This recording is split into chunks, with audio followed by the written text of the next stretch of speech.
File information. Time: 10 hours 0 minutes and 0 seconds Zulu time.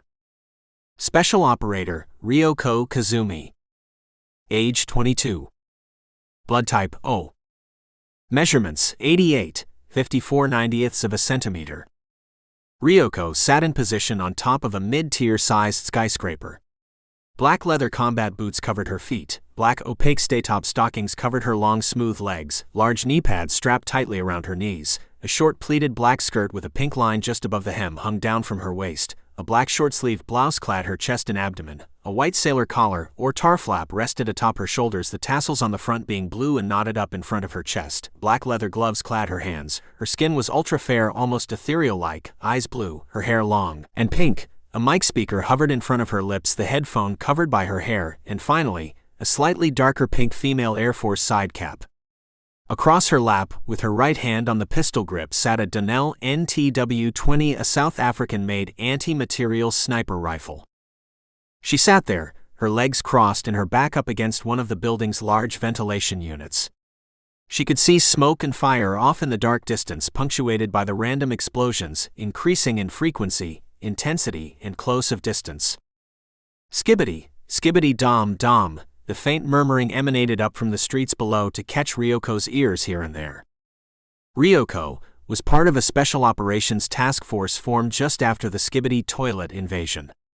That was the official designation, but calling it a task force was of the utmost generous description. The invasion happened so fast and was so devastating that the militaries of the world were simply throwing anyone that they thought could, or were willing, or sometimes not, to go out and do whatever they could to slow, stop, or gather intelligence on these devious toilets of mayhem. Suddenly, about a city block down and away, Ryoko saw a red flare soaring upwards between the buildings, grayish-white smoke trailing behind as it climbed. Then she could hear the distinct crackle and hiss of the phosphorus burning. A red flare, Ryoko muttered softly to herself. Unable to return. Ryoko stretched out forward, laying down on her front side in the prone position. She crawled to the edge of the building and set up her sniper rifle.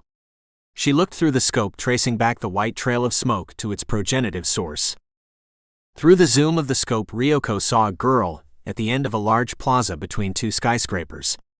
She stood at the end of the guardrail, damaged and leading to a severe drop-off, with jagged debris piled in the area below. The girl stood there, her left arm stretched up high, still smoke from the flare just starting to dissipate. She stood 134.62 centimeters. She wore a long light pink sweater dress with a turtleneck collar, covered in tactical gear strapped around her body. Thick gloves covered her hands, her M4 carbine held across her chest, tight knee-high white socks covered her shins, black loafers strapped around her feet, light skin, pink hair as well, long with two X hair berets hold her hair in front in two tassels, and her brown eyes,